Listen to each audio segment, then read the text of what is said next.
Parajás Podcast.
Olá, pessoal. Boa noite. Hoje é um dia bastante especial para nós.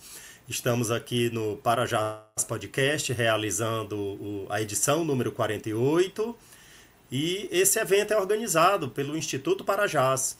Parceria importantíssima no mundo científico para quem tem interesse em acompanhar os dados mais importantes, as produções mais recentes, seja na área das ciências humanas, seja na área da produção do pensamento científico, seja nos estudos representacionais. O Instituto Parajás é organizado pelo nosso querido Renan Nureyev, que também é responsável pelas revistas Collyrium e pela revista Parajás. É importante todos nós conhecermos.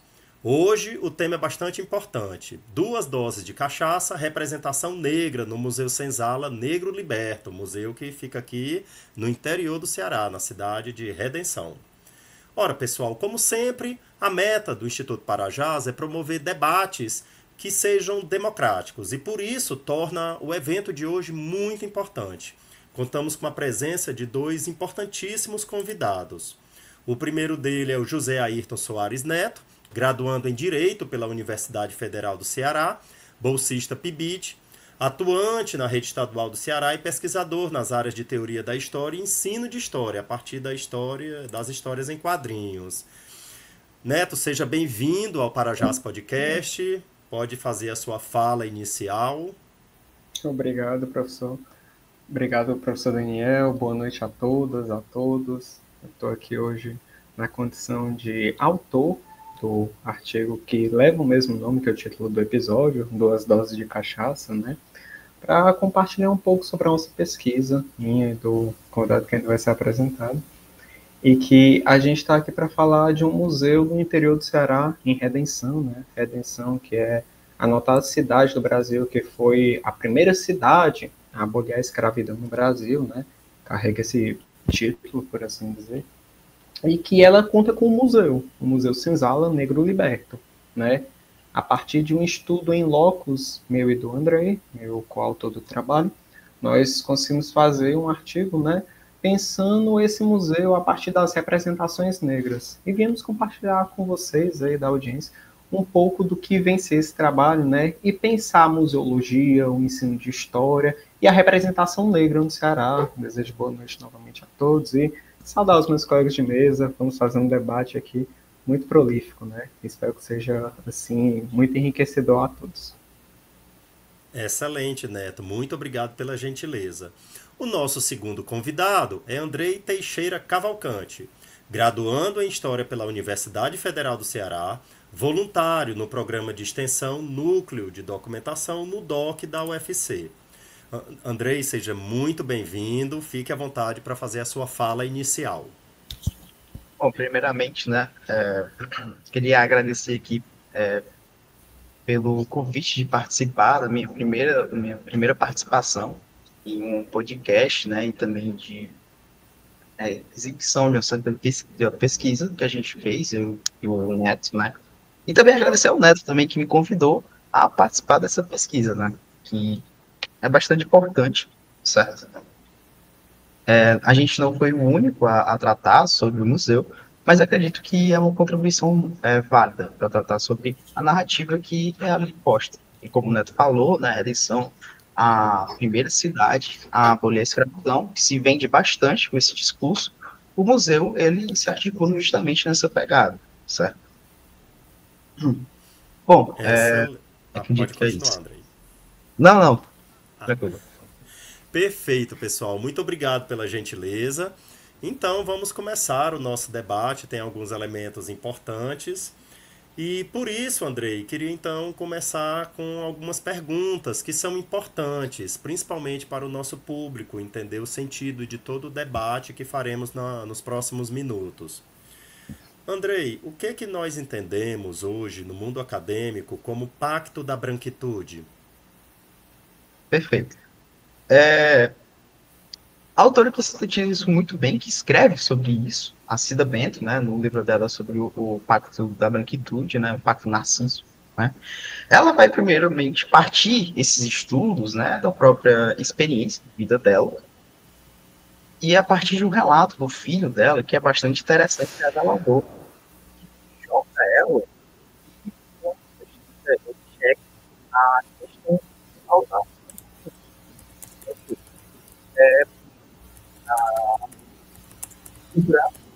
Ele não se reconhece como acumulador, ele não se reconhece como acumulador das vantagens adquiridas da escravidão. É isso. Enquanto a mulher, a população negra, é restringida o seu sentido de espontaneidade, sempre é lembrado isso, certo? Então, também, quando a autor também conversa com essa questão de você ser segurado sobre a sua identidade, a questão da pessoa que algo não é usado para a população branca, porque para os brancos, né, a questão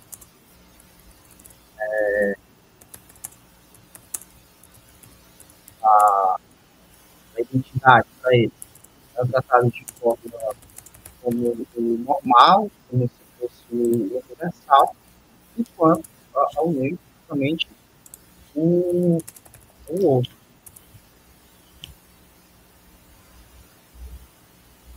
Perfeito.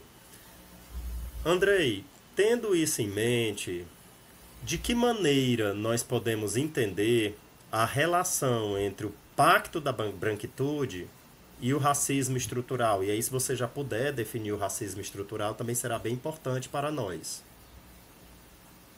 Então, no caso, os dois se complementam, né? Porque, basicamente, o Pacto da Branquitude se manifesta a partir das instituições. Então, que a Cida Benta comenta muito sobre o branco estar na sua posição de poder a partir das instituições.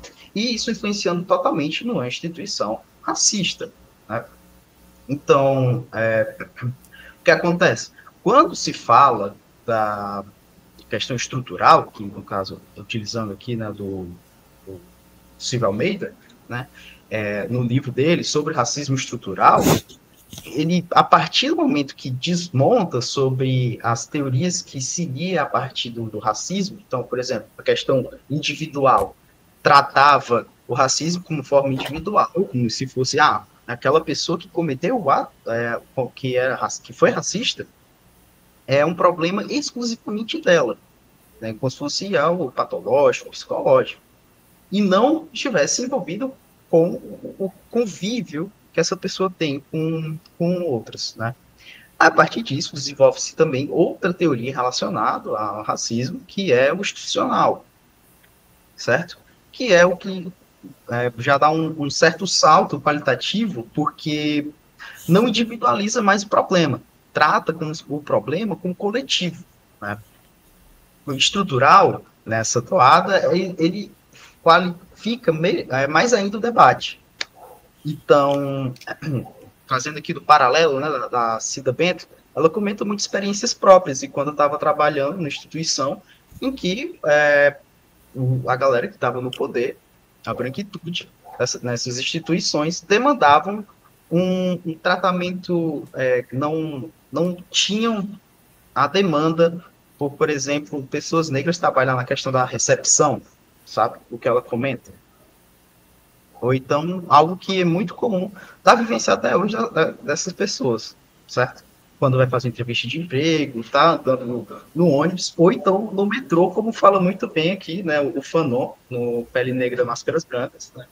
Quando ele fala sobre quando estava no metrô e o branco começa a ter medo dele, tá? Justamente por causa da cor. Mas, enfim, retornando para o debate sobre o racismo estrutural, né, que tem esse salto qualitativo, é sobre o quê? Que as instituições, por si só, não explica tudo. Ela manifesta o racismo, correto? Mas não é daí que vem o problema. É algo mais fundamental, que é justamente a estrutura que essa instituição está, sabe? Veja, pô, todas as instituições são racistas, racismo institucional, beleza. E de onde vem essas instituições racistas, né? É justamente de uma estrutura que é racista, com estrutura social racista, né? Então, historicamente, pelo menos desde as grandes navegações, como o Silvio Almeida meio que circula, né, no seu livro, que é justamente onde há esse encontro radical, né, entre o eu e o outro, e que o europeu vai se colocar como universal, como superior. A hierarquização, né, da sociedade começa a se agravar aí, né?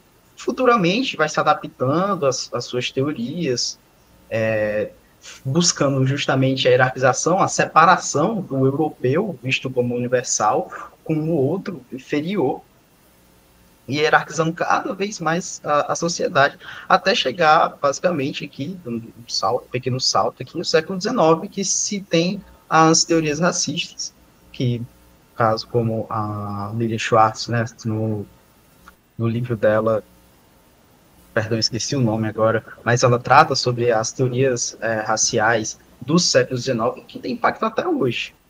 Ou seja, veja, toda a questão do colonialismo que está posto aqui, a partir dessas grandes navegações, as questões exatamente, dos espetáculos das raças, espetáculo das raças, o livro da Lili Schwartz. Toda a questão que está posta aqui, a partir desse recorte das grandes navegações, é o desenvolvimento do colonialismo, do neocolonialismo também, posteriormente, que busca sempre inferiorizar o outro em benefício do branco. Já trazendo também o diálogo com a branquitude, o branco se coloca como superior, como universal. Não se reconhece como tal, sabe? Coloca a população negra como negra, sempre lembrando a ela dessa posição de subalternidade, enquanto ao branco não lhe é nem reconhecido que ele está numa estrutura que lhe concede vantagens até hoje, sabe? Então, por exemplo, a gente pode pegar até aqui a questão de sentido pessoal de quando é que um branco ele foi questionado a sua cor. É isso. Não é. Enquanto a população negra sempre é feito isso. Tanto na batida policial, né, no papulejo aqui no Ceará, como fala, entre diversas outras coisas, como o Fanon fala também, e por aí vai. Então, veja, tudo isso mostra o quê? Uma estrutura social racista. Também pega a questão do econômico, colonialismo, é isso. Perfeito. Pessoal, uma coisa que é interessante analisar é que há 30 anos atrás na universidade nós até poderíamos fazer pesquisas relativas à questão do racismo, mas não existia o debate nos departamentos e nas salas de aulas. Eu queria ouvir a opinião dos dois, começando por você, Andrei. Você tem a sensação de que hoje, como graduandos, estudantes que estão presentes na universidade diariamente, produzindo pesquisas, conversando com outros jovens, Estamos debatendo mais, os jovens estão preocupados em entender o problema do racismo estrutural, há debate, há posturas, o protagonismo de homens e mulheres negros, de jovens acadêmicos negros está cada vez mais visível. Como é que vocês dois veem isso? Ótimo. Sobre isso, eu quero até compartilhar um pouco da minha experiência aqui. Eu não sou da UFC originalmente, eu me transferi para a UFC. E antes de ir para a UFC, eu era da URCA. Na URCA, eu participei de um grupo de estudo chamado GEPAF, Grupo de Estudo Afrodiaspórico. Lá, o debate sobre a questão sobre a negritude, sobre a diáspora africana, era muito mais pautada. Pô, tinha eventos sobre artefatos da cultura negra, onde chamavam quilombolas para contar suas histórias, suas rodas de conversas, falar dos seus saberes, ou então até produções culturais, como música, essas coisas do tipo. Aqui na UFC, eu vejo que é um pouco mais complicado. Não tem, por exemplo, uma organização de um grupo de estudos restrito a essa questão aqui na UFC. Isso falando, claro, do bloco de história, tá certo? Mas vejo também que sobre a questão do racismo estrutural, enquanto a galera conhecer a teoria, eu vejo que a galera conhece, porque hoje em dia já está muito bem espalhado. Difundido. Isso, exatamente, difundido muito. Então, muito comum, ainda bem. Isso na universidade, certo? E Neto, para você. por outro lado, eu trago a experiência enquanto um graduando que fez 100% da sua graduação na UFC, né? Diferentemente do André, eu ingressei na Universidade Federal do Ceará em 2022 e sempre tive contato ao longo de todas as cadeiras com diversas emendas, diversas posturas de professoras e professores, diversos também grupos de estudo, né, que estão presentes na UFC sobre os mais variados temas, né? E o que a gente percebe é uma maior presença, de fato, comparado como o senhor colocou há 20 anos atrás, não era assim tão grande, tão expressivo a presença de autores negros nas emendas, de perspectivas antirracistas, né, na sala de aula, coisa que hoje é mais presente. Todavia, entretanto, ainda é algo que a gente vê com muita incipiência, é algo que não tem substância para a gente colocar assim. Eu conto nos dedos os autores negros que eu li durante a minha graduação, né? Eu tenho, assim, na Universidade de Ceará, um repertório muito vasto de autores, assim, americanos, latino-americanos, europeus, mas autores ali, seja da África Setentrional, né, ou não, a gente não vê, né? A gente não vê autores do Extremo Oriente, a gente não vê a presença desses grupos que historicamente são marginalizados, né, por questões, obviamente, raciológicas, assim como a gente também não vê uma presença de uma literatura, né, na nossa ementa, né, uma literatura seja africana ou seja até de autores que vão pensar o racismo enquanto uma estrutura, né. Por exemplo, as leituras que eu tive na composição e na escrita do nosso artigo, meu e do Andrei, a gente, em grande maioria, não viu esses autores na universidade, os autores que vão pensar o racismo, mas autores que vão pensar a estrutura museal, a museologia, estavam mais do que presentes, né?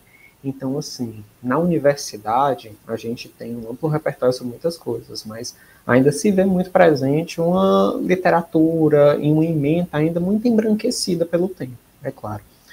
E também trazendo a minha experiência enquanto um professor do ensino básico, enquanto um bolsista do PIBID, e alguém que já traz um repertório do ensino de história, eu consigo ver. Não ironicamente, eu vejo a presença do cumprimento da Lei 10.639, né, que assegura, ou pelo menos deve assegurar, né,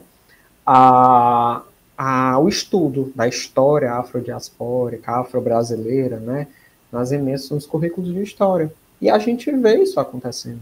Em sala de aula, muitas oficinas eu já preparei, muitas aulas eu já preparei, seja para o ensino médio, seja para o EJA, né, sobre justamente a nossa cultura afro-brasileira, que é muito rica enquanto sua religiosidade, enquanto suas expressões culturais, de arte, de música, de escultura, enquanto também sua expressão, né, diversa e muito plural que acontece. Né? A gente não pode pensar que o Brasil, imenso do jeito que é, vai ter só uma comunidade negra. Não, ela se expressa de diversas maneiras. Né? O Brasil ele tem uma presença muito forte ainda da sua cultura negra, tão aprofundada, mas tão aprofundada no seu âmago, que coisas como a democracia racial já foram aceitas um dia. Por quê? Porque o Brasil, ora, tão diverso, tão plural, tão misturado, como que é um conflito, como que é racismo. Justamente autores como a Cida Bento, justamente autores como o professor Silvio Almeida, vão trazer esse estudo. Estudo esse que complementa nosso repertório para o artigo, e repertório esse que, infelizmente, não está tão presente na universidade como deveria, é claro. Né? Justamente, e complementando o que eu falei, entra aí a importância dos grupos de estudo para abranger esse conhecimento. Se não fosse o GEPAF, e meus professores também relacionados a esse estudo, eu não saberia nem quem é Francis Bamon, sabe? Sim. Ou então a Cida Bento, que é bem introdutório em relação à questão racial.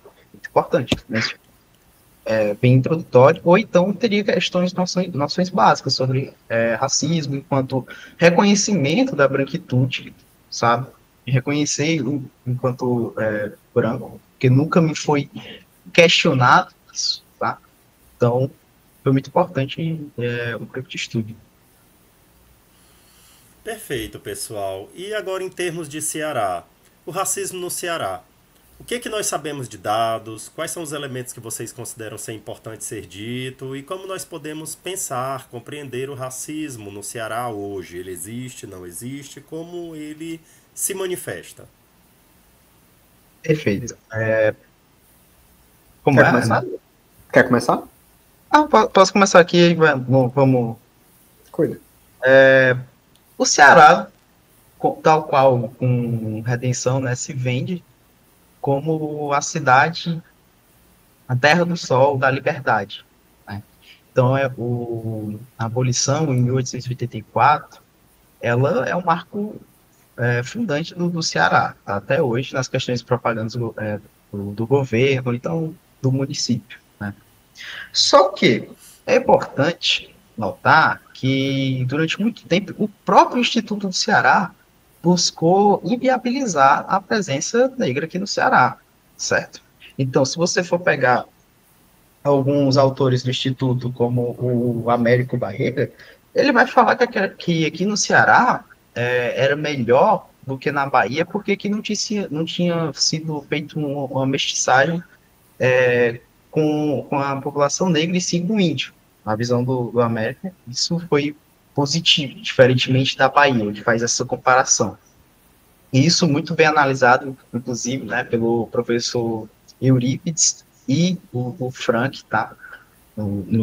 Sobre a questão da Belle Époque em Fortaleza, como é que se ocorre essa questão aí. E eles fazem um ótimo balanço historiográfico em relação à leitura que se tinha da época e que influencia até hoje.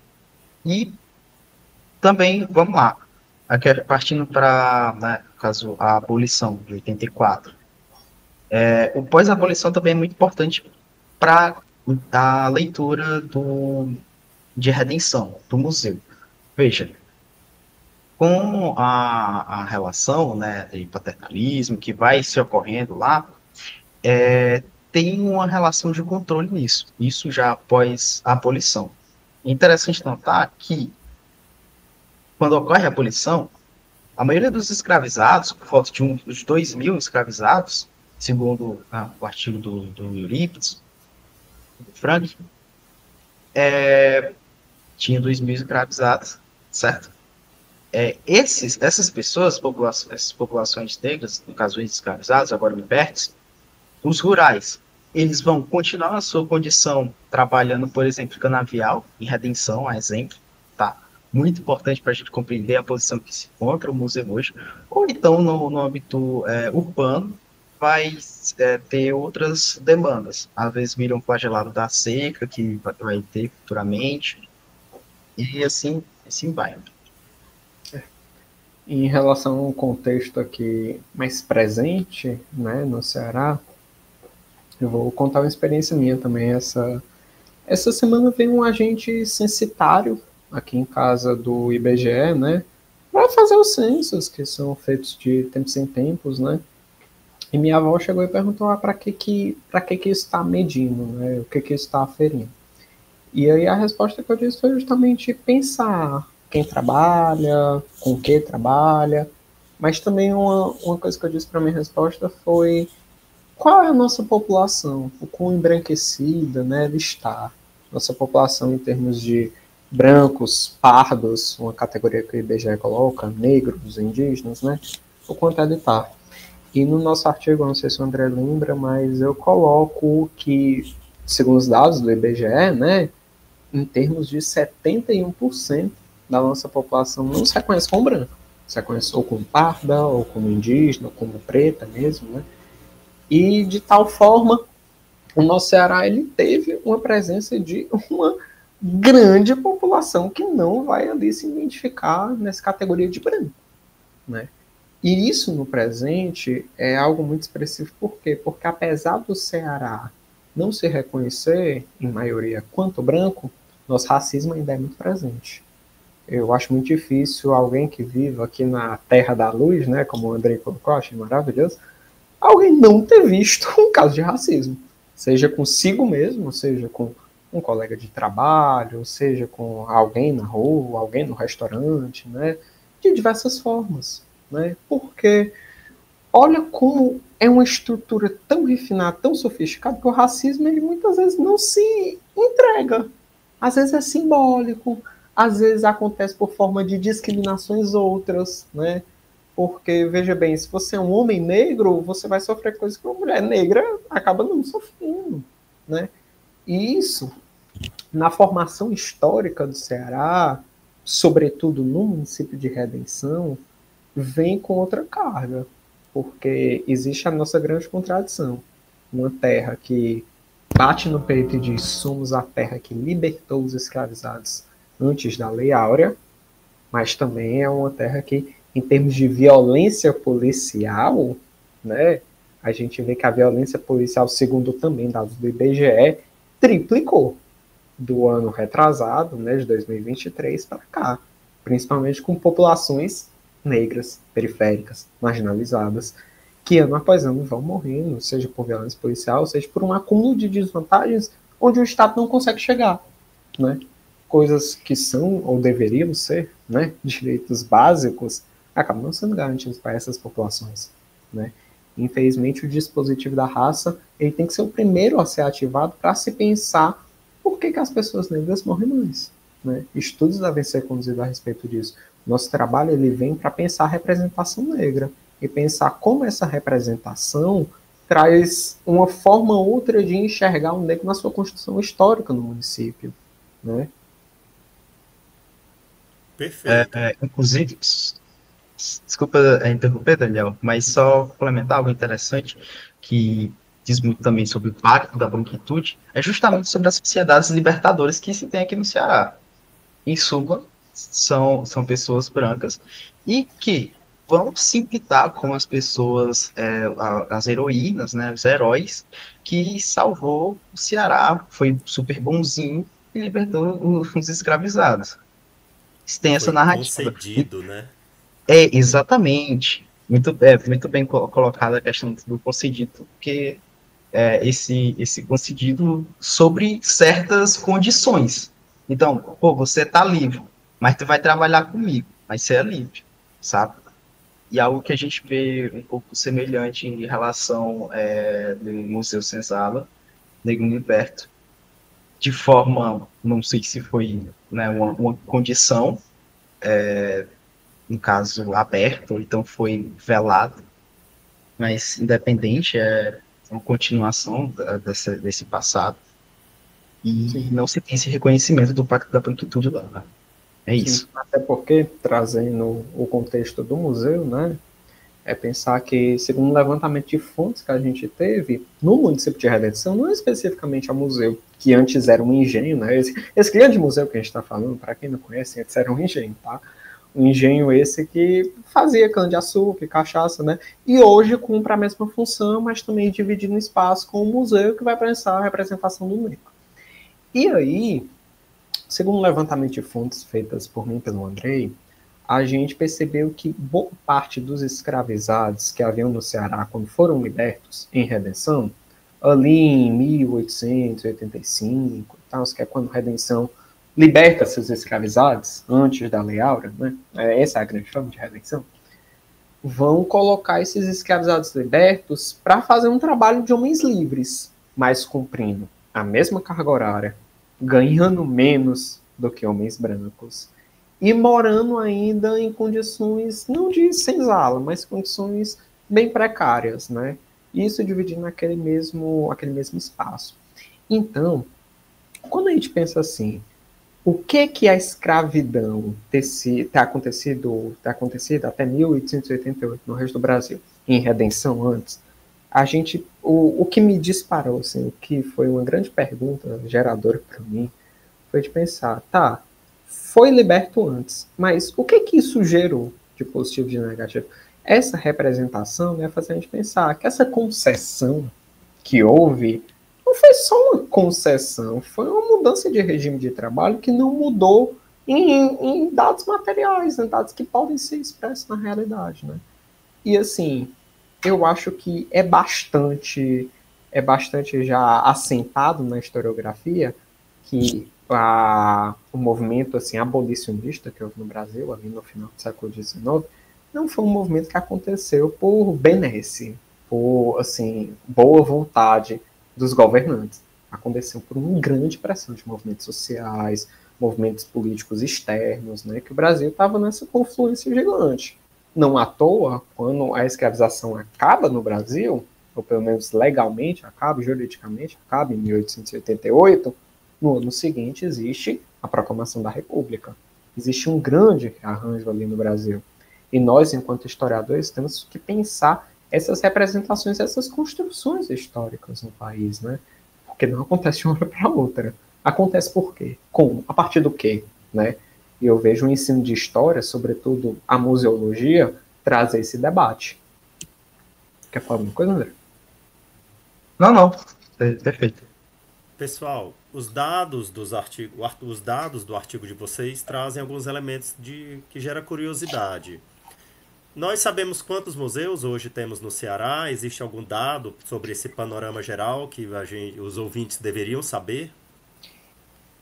Em específico no Ceará, em quantos museus, existem museus variados, né? Mas em questão a números de museus, eu acho que dá para salientar pelo menos 2, 3, 4, 5, 6, 7, 8, uns 9, além do Museu Senzala Negro Liberto. Que eu penso que são os museus, assim, além de mais importantes, os mais visitados, né? É pensar o MAUC, o Museu de Arte Contemporânea da UFC, pensar o próprio Museu do Ceará, que ficava ali no Palácio do Senador Alencar, né, na Praça dos Leões, mas agora, por uma questão de reforma na estrutura, foi redirecionado para o anexo do Bode Ioiô, ali na Praça do Ferreira, né?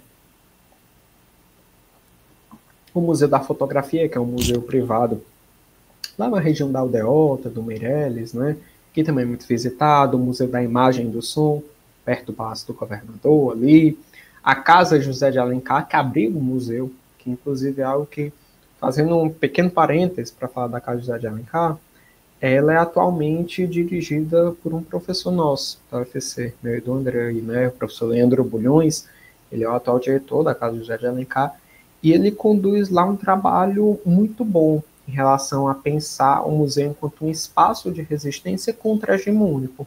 Não falando apenas da história do grande José de Alencar, escritor da cultura cearense, né? Mas para pensar também aquele espaço enquanto um lugar que houve, sim, a escravização de pessoas, um lugar que foi ressignificado ao longo do tempo, e um lugar que abriga muito da cultura negra, da escrita negra cearense. Então, o professor Leandro, assim, é de elogiável, né? Ver assim, meus parabéns a um espaço como esse que está sendo ressignificado, porque enquanto a gente pensa a figura de José de Alencar, né, essa figura que traduz a cearensidade, por assim dizer, ao mesmo tempo que fechava e compactuava com a escravização. Então, existem esses contrapontos que hoje, por exemplo, a gente pensar um autor, né, essas discussões de internet, vamos pensar um autor e a obra muito indissociáveis. Então, se o autor é uma pessoa muito polêmica, uma pessoa cancelável, como são os termos da juventude, né, a obra, por sua vez, também é muito cancelável, né? É pensar que existem relações muito mais complexas. E pensar a figura de José de Alencar, e pensar a estrutura da casa de José de Alencar, como esse espaço, também é um trabalho de, não só de estudo do museu, da teoria da história, mas também do ensino de história, né? Também queria pontuar o Museu Dragão do Mar, que é um museu, assim, que é um espaço de cultura da nossa juventude, do nosso povo, né? Sobretudo de Fortaleza, que vai pensar que é um espaço muito plural, né? Não é só a cultura negra que está lá no museu. E volta e meia sempre acontecem muitas manifestações artísticas e culturais, né? Sempre vai acontecer ali como um espaço realmente um lugar de memória, de preservação da nossa memória, né? Sobretudo pensando no Dragão do Mar enquanto um homem negro. E assim, esses museus eu acho os que mais carregam assim esse grande cartão postal de Fortaleza do Ceará em construção dos museus históricos. Assim, obviamente existem muitos outros, né? Mas esse é No o que eu gostaria de interior, sim. comentar. No Sim, interior tem uma inclusive, né? diversidade muito pertinente, muito interessante. Isso, inclusive até o próprio Museu Senzala, que não fica na capital, né? Fica a 60 quilômetros de Fortaleza. É coisa de você pegar um ônibus e uma viagem de meio-dia para poder chegar, né? Só Bem, eu acho que. complementando, Pode falar, Andrei. só para complementar aqui o Neto, né, explicar a questão da Casa José de Alencar, é só porque a família dele era escravista, né, escravocrata. Sim. Mas também na própria região da própria casa tem um engenho lá, tem resquícios arqueológicos de engenho que está um pouco jogado do lado, mas acredito que deva haver algum projeto para trabalhar melhor aquele plano arqueológico. Mas Tem na própria vitalidade, casa de Alencar, assim.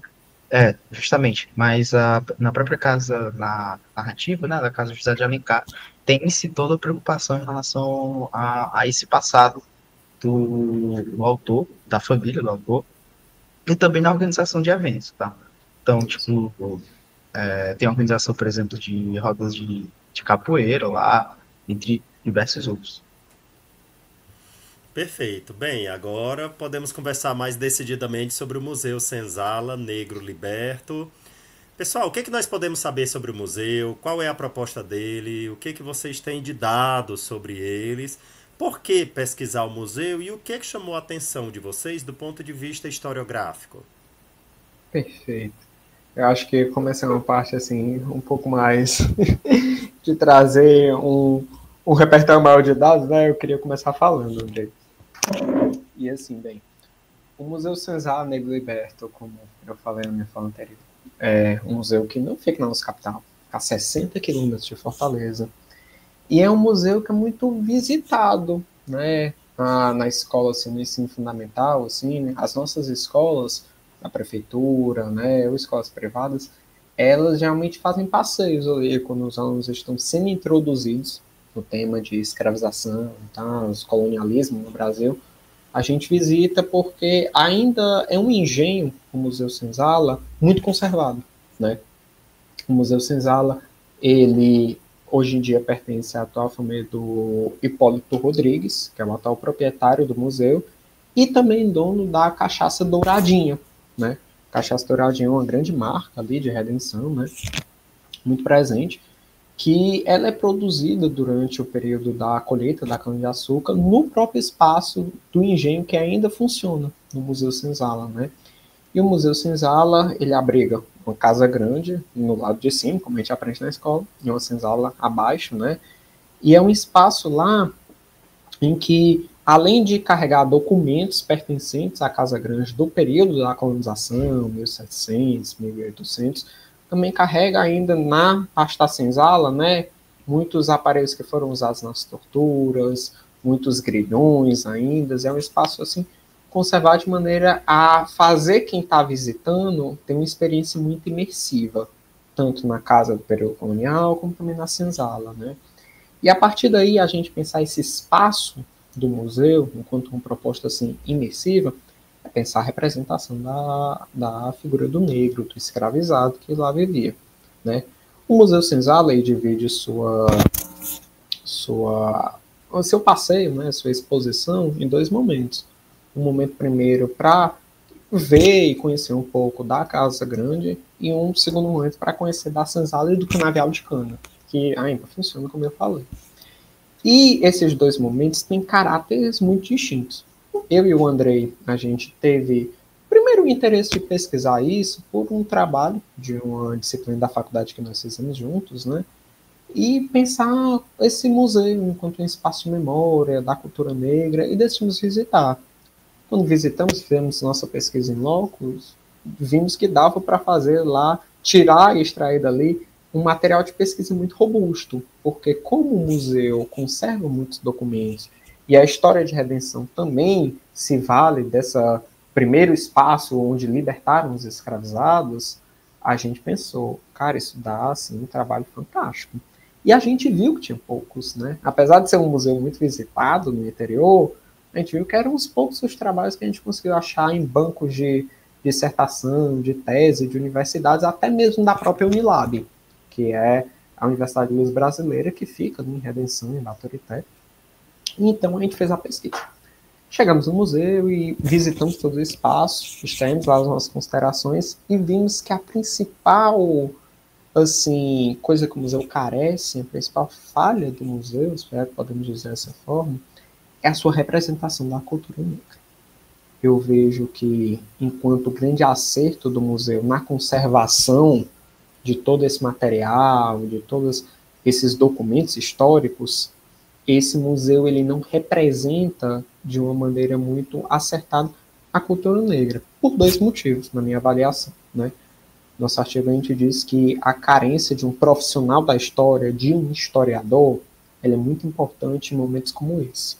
O museu, pelo que a gente conversou com os guias que fizeram a exposição junto conosco, diziam que não eram formados em história, diziam que não estavam lá enquanto na condição de historiadores, e que não passou em momento algum a curadoria do que estava sendo ali exposto pelas mãos de um historiador, pelo olhar de um historiador.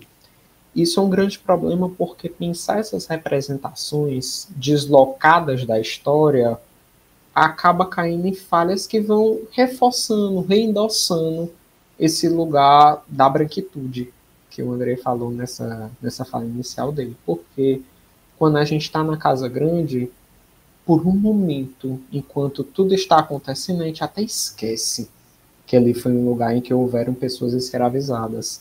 A gente conhece bastante dos antigos funcionários da Casa Grande, né, do tempo que não era mais um período escravista, mas que trabalhavam lá no canavial de cana para produzir a cachaça douradinha. A gente conhece muito da família do Hipólito Rodrigues. A gente vê documentos que mostram que a Casa Grande nem sempre foi um canavial de cana, um engenho, mas que já foi uma fábrica de sabão, já foi outras coisas. Mas a gente não vê ali a cultura negra sendo expressa. Seja por uma falta de pensar aquela proposta situada historicamente, ou seja por uma escolha, né, do museu mesmo, de pensar aquele espaço enquanto algo distinto mesmo, que está tudo bem, mas é algo que deve ser problematizado, sobretudo para nós historiadores, porque um museu, quando vai pensar a representação do negro, a representação do negro liberto, não pode correr em certos equívocos que a gente viu. Mais um que vale ser pontuado, né?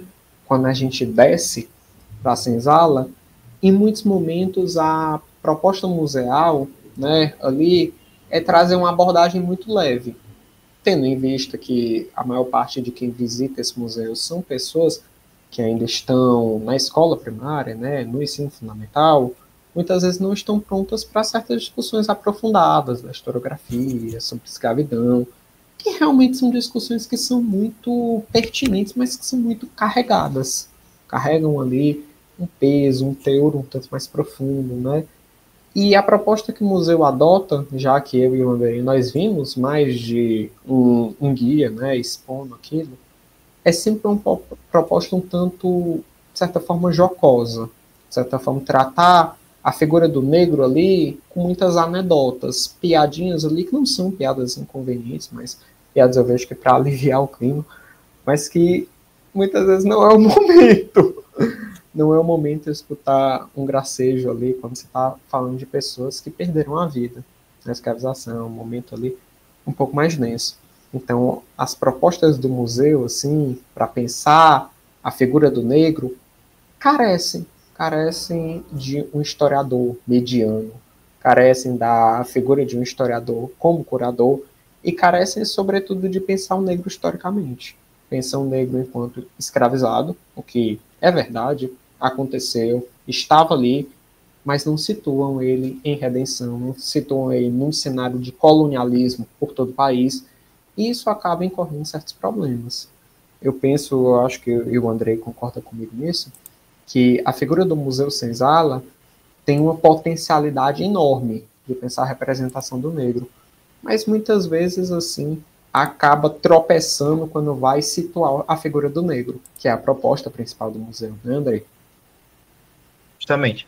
É interessante também que, sobre como a gente lá, né, a gente buscava fazer um diálogo a partir da arqueologia, né, trazendo um dos achados mais importantes que se teve aqui no Brasil, que foi Porto... o Cais do Baú. Cais do Baú, né? Aí, a partir disso, o Ayrton Neto, né, ele deu a proposta de a gente pegar e visitar o Museu Senzala Liberto, para a gente pegar e dar uma articulada. Só que, como o Neto falou, é tão particular que o Museu Senzala que dá para fazer um estudo só voltado para ele, verdade. E o nosso nem pega a sua totalidade, sabe? Então, existem várias outras formas de ver aquele museu. Como o Neto colocou aqui, o museu tem vários problemas, de verdade. Então, a gente pode pensar, basicamente, como o Neto já comentou, que o museu tem, basicamente, um problema racial e um problema de narrativa histórica, assim dizer. De organização, dos objetos, as coisas do tipo. Primeiro, racial.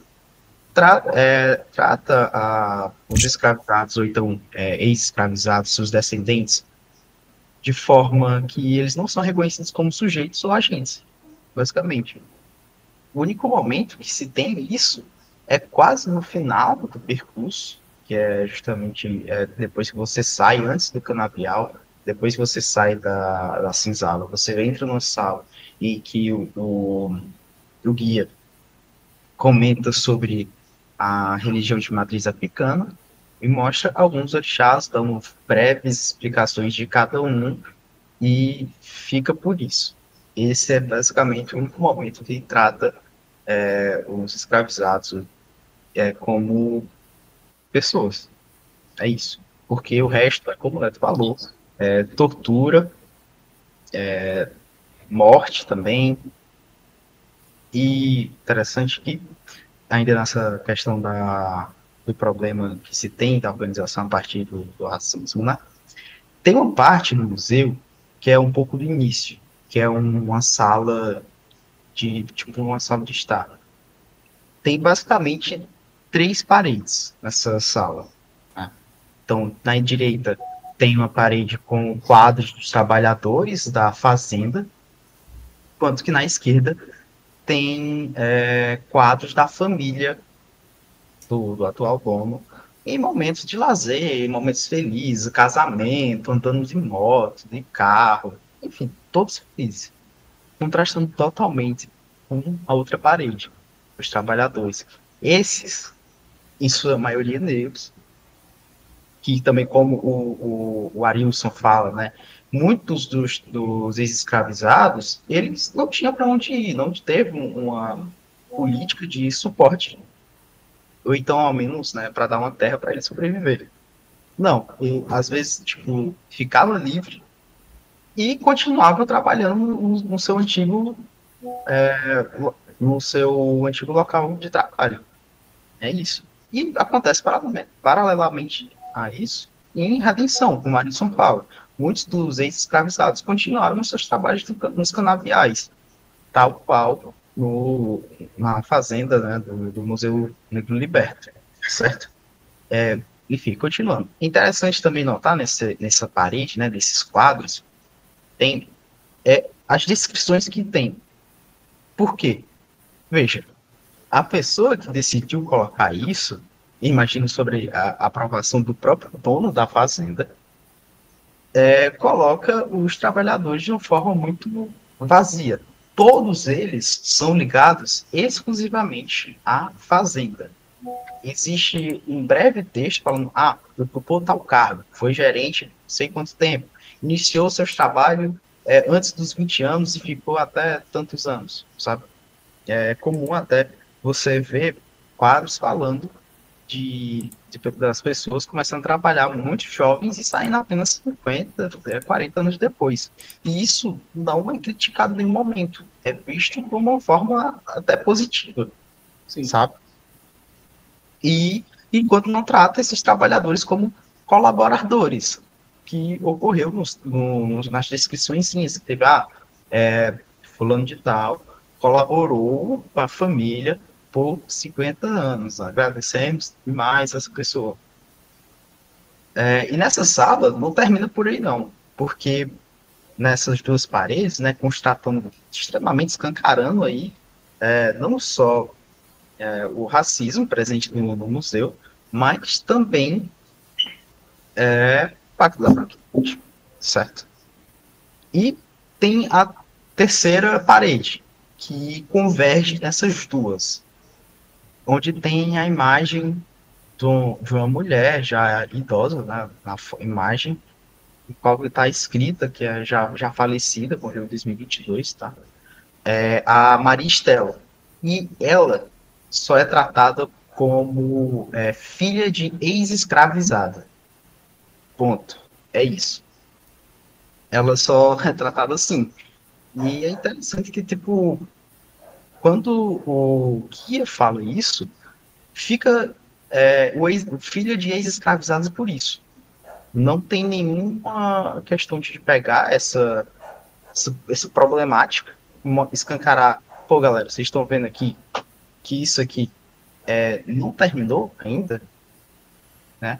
A escravização não acabou na abolição, tem suas mudanças através do racismo estrutural, sabe? Não existe isso. O máximo que vai ter é tratar a Maria Estela como o exótico, só por ela ser filha de escravizado. Fica por isso. Já aproveita, inclusive, a memória da própria Maria Estela, da mãe dela, se eu não me engano, ou então na verdade, de um antigo dono ter falado a ela de um caso de tortura na própria fazenda. Aí, no caso, o guia continua falando sobre a questão da tortura. Ou seja, se utiliza da Maria Estela não só para tratar ela como exótico, mas também para aproveitar e fazer um link com uma história só sobre exclusivamente a tortura pela tortura. Isso. Só. E a Maria Estela... Pode falar, Posso ir? Neto. A Maria Estela, ela foi uma pessoa que, na descrição colocada lá, porque é uma sala com vários quadros, com esses funcionários que passaram ou pelo engenho da Cachaça Douradinha ou pelo Museu Senzala, depois que foi criado em 2003. A Maria Estela, ela foi um funcionário da casa, um funcionário que trabalhou com a família Rodrigues, para a família Rodrigues, para usar um termo até melhor, como uma espécie de babá. E, assim, nada se fala além disso, né? Fala-se, foi filha de uma ex-escravizada, alguém que foi liberto pela abolição, né, no Ceará, mas que não coloca isso de maneira problemática. Eu e o Andrei, depois de muito garimpar, conseguimos achar uma entrevista com a Maria Estela, né, falando brevemente, falando sobre a experiência dela, né, quando ela trabalhou na casa, uma entrevista até com professores da UFC, professores nossos como o professor Pinheiro, o professor Euripedes Funes. O Hipólito também, se não me engano. O próprio Hipólito, né, que é o atual proprietário, né, do Museu Senzala e da Cachaça Douradinha. Bem, podemos ir para a nossa próxima etapa. Vocês sugeririam algum tipo de ajuste, revisão? Existe um debate inovador dentro do campo da historiografia, da museologia, que poderia propor uma nova roupagem, uma nova reflexão a partir dos estudos que vocês fizeram? Posso começar, André? Só dar uma pincelada rapidinho aqui. Assim, primeiro, fazer a questão que a Cida Bento fala em relação ao Pacto da Branquitude. É fundamental, primeiro, reconhecer a branquitude. Acho que isso o museu tem que deixar bastante claro, principalmente tendo em vista o passado que a gente comentou aqui da Fazenda, que ainda tem toda a sua questão relacionada a esse passado. Isso aqui é fundamental reconhecer. Não só isso, mas como alterar completamente como é que os escravizados eram tratados na época, certo? No caso, está sendo uma representação lá no museu de agora, né? E pautar também a questão antirracista. Isso é fundamental. Tem que deixar isso bastante claro.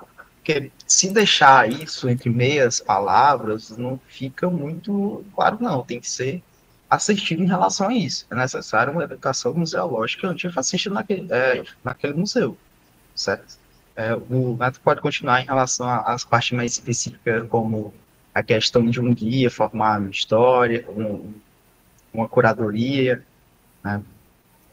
Isso. O Andrei queimou, assim, minha pauta principal, mas eu acho que, pensando no nosso papel enquanto professores, né, estamos sendo formados, Andrei e eu, para sermos professores licenciados em História, nós temos que pensar o caráter do museu enquanto um lugar de educação. Educação que o Andrei colocou fundamentalmente antirracista. Não é para haver uma meia palavra ou haver ali uma representação do negro enquanto esse lugar de trabalhador, mas de escravizado. Escravizado esse que apenas na atualidade, na contemporaneidade, né, ganhou um termo jurídico. Não existe mais trabalho escravo, existe trabalho análogo à escravidão, né? Fundamentalmente se implica que a estrutura não é mais uma estrutura escravocrata, mas que ainda existem condições que se dão exatamente iguais. E isso, né, se configura hoje em dia um crime, tarará. Agora, o que é importante reconhecer é a figura do negro enquanto escravizado, não como uma pintura na parede, não enquanto alguém que estava naquele espaço, ocupando aquele espaço, mas enquanto um agente histórico. Agente histórico ele que passou por muitas transformações, né? Transformações essas que o museu tem que estar aberto a reconhecer. Um dos espaços que eu e o André a gente comentou durante o podcast foi o espaço da Sala das Mucamas, que é a sala do Museu Senzala que a gente enxerga o escravizado enquanto um agente histórico, com sua religiosidade, né? A partir de orixás nas paredes, né? Representações da nossa cultura e da nossa religião afro-brasileira, né, do candomblé e da Umbanda. Agora, o que é importante salientar é que não deve ser uma sala no canto do museu, ao final do passeio, em que, inclusive, é facultativa a sua entrada. O guia, ele chega e ele pergunta quem queria conhecer, quem estaria disposto a entrar lá, e se ninguém tivesse levantado a mão, não haveria lá um aceno a entrar naquele espaço, conhecer aquele espaço, um espaço assim que problematiza, que traz a discussão de maneira a pensar o negro enquanto sujeito histórico, né? E isso, novamente, é um reflexo de uma educação que não é atravessada por um contexto de pensar o negro numa representação antirracista, mas que poderia ser muito bem modificada, alterada e pensada diferente por um curador de museu, historiador, por um guia patrimonial, historiador. Não é puxando sardinha para o nosso lado dos historiadores, é claro, mas é pensando que espaços como os do museu, espaços como o do ensino de história, são nosso campo, são a nossa área e devem ser ocupados por nós, né? A partir disso, pensar propostas tão boas, propostas assim que vão ter um espaço assim tão prolífico de debate, de discussão, não podem ficar voltadas assim ao nada, não podem servir apenas como um museu ali que vai apresentar como era, mas sem problematizar como era. O papel do historiador entra aí, né?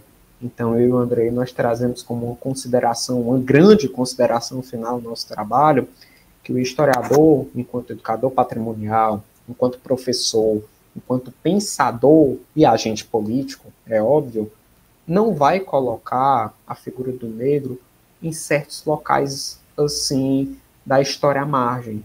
O negro deve estar em um local central na história do Brasil, dado que ele construiu a história do Brasil.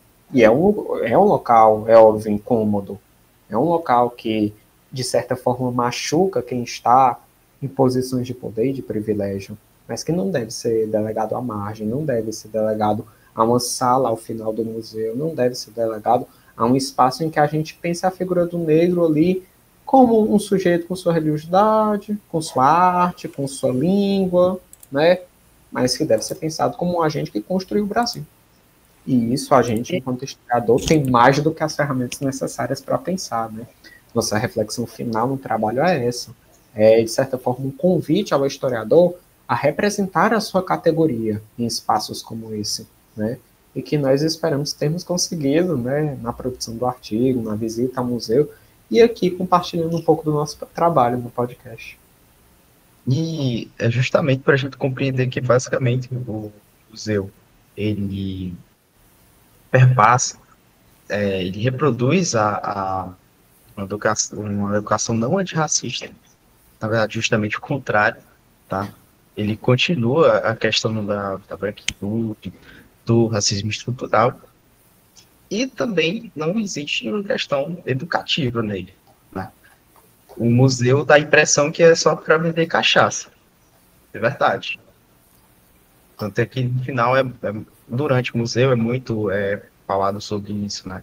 Mas eu vou comentar muito que é outro bloco sobre justamente a questão da solução, que foi muito bem exposto aqui.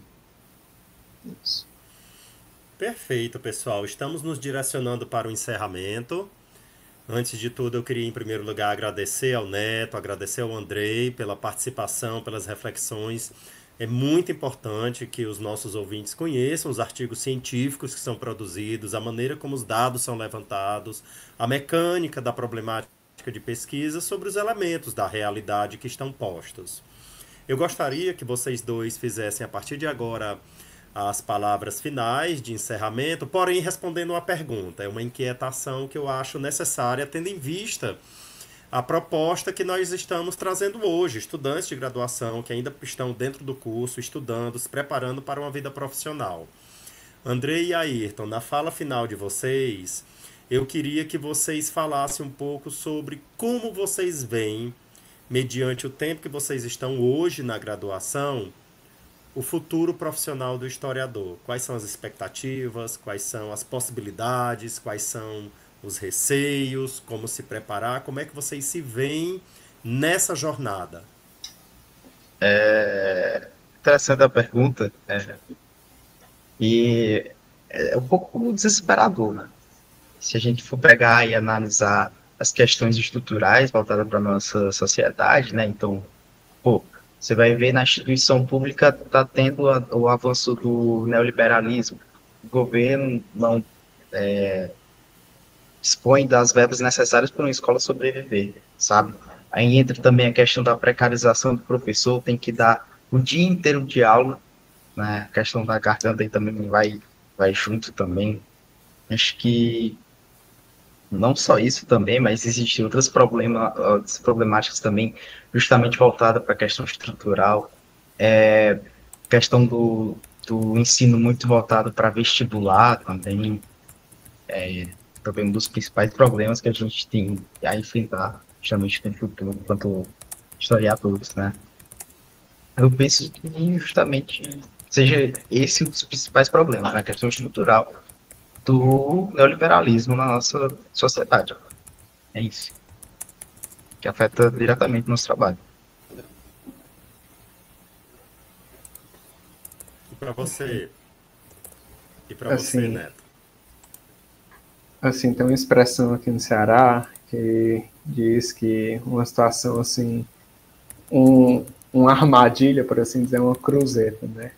E quem faz uma cruzeta é um cruzeteiro. Essa pergunta do Daniel é uma grande cruzeta. Logo nas considerações finais, assim, uma inquietação volumosa. Não é fácil responder isso. Não é uma questão assim que é colocada a pensar isso com uma resposta única. Quando a gente vai pensar o futuro da nossa profissão, a gente tem que considerar muitas coisas. Um caráter, assim, em primeiro lugar, político, né? As questões que o André destacou do avanço do neoliberalismo, que tende não só a privatizar, como a precarizar esse ensino, estão tornando o trabalho do historiador não só muito mais emergente, como também muito mais emergente em um sentido de tornar aquilo uma emergência, tornar muito mais urgente, tornar muito mais necessário. Trazer essas questões históricas e essas construções do tempo histórico, do presente, né, é o que o historiador deve estar muito mais preparado para trazer em sala de aula. Eu já estou no ensino básico, né, e eu digo que é muito complexo, é muito difícil trabalhar com a juventude que está imersa naquele grande dilema de fazer universidade, abrir um pequeno negócio, trabalhar no que puder, ou até muitas vezes não ter perspectiva alguma, né? Então, trazer essa perspectiva do historiador enquanto um agente de transformação na sociedade, eu acho que é o caráter principal. Eu acho que é o que a universidade tem a nos ensinar. Eu acho isso uma grande balela. A universidade não prepara para o mercado de trabalho.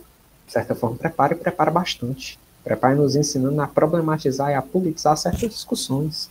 Eu defendo a universidade enquanto um lugar que vai ali produzir o conhecimento, compartilhar o conhecimento produzido e muitas vezes também formar aquele jovem que está saindo da graduação para o mercado de trabalho, para uma pós, mas de maneira a que ele possa ser um profissional competente. Eu, enquanto historiador, formado pela UFC, vejo o meu lugar enquanto um lugar que, de certa forma, está ameaçado por uma série de questões políticas, né?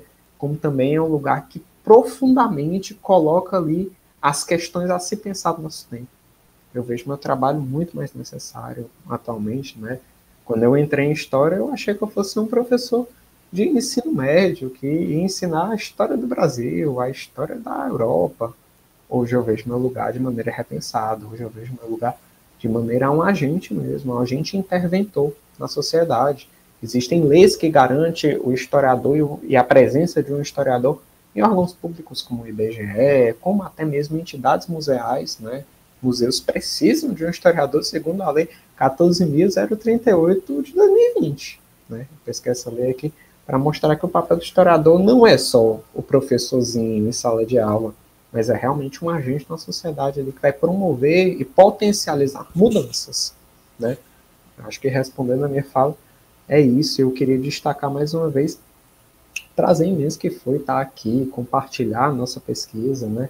E mostrar que o historiador ele não está ali só para falar e conversar da história. Mostrar, olha, tivemos escravização de pessoas entre 1600 e 1800, né? E aquilo aconteceu de maneira muito violenta. Violenta para quem? Como? De que forma? Problematizar e trazer essas reflexões é o nosso papel. E eu acho que foi muito exitoso trazer ele aqui, compartilhar ele aqui com o Andrei, né? Eu acho que eu falo por nós dois em dizer que foi uma experiência mais do que, sabe, saborosa, apestosa, muito prazerosa produzir um artigo como esse, um artigo que realmente traz essas questões à tona para pensar o papel do historiador no presente. Agradeço mais uma vez ao professor Daniel nos ter promovido essa oportunidade de estar aqui conversando no Instituto Parajás e mostrando que a gente tem muito a contribuir, muito a agregar no debate, tanto quanto graduandos, quanto historiadores, professores e muitos outros, né? Enfim, minhas considerações finais são essas.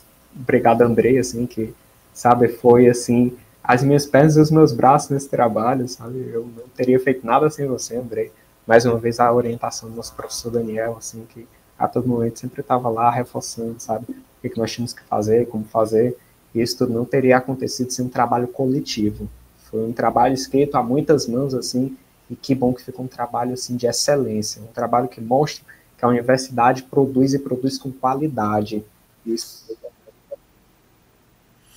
Maravilha, pessoal. Neto, Andrei, muito obrigado pela presença, muito obrigado pelas reflexões, aprendemos muito importante.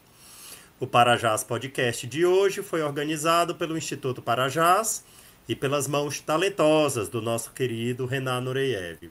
Muito obrigado a todos e todas pela presença e logo, logo vai vir aí o nosso Parajás Podcast número 49. Muito obrigado, pessoal. Fiquem bem. Tchau, tchau.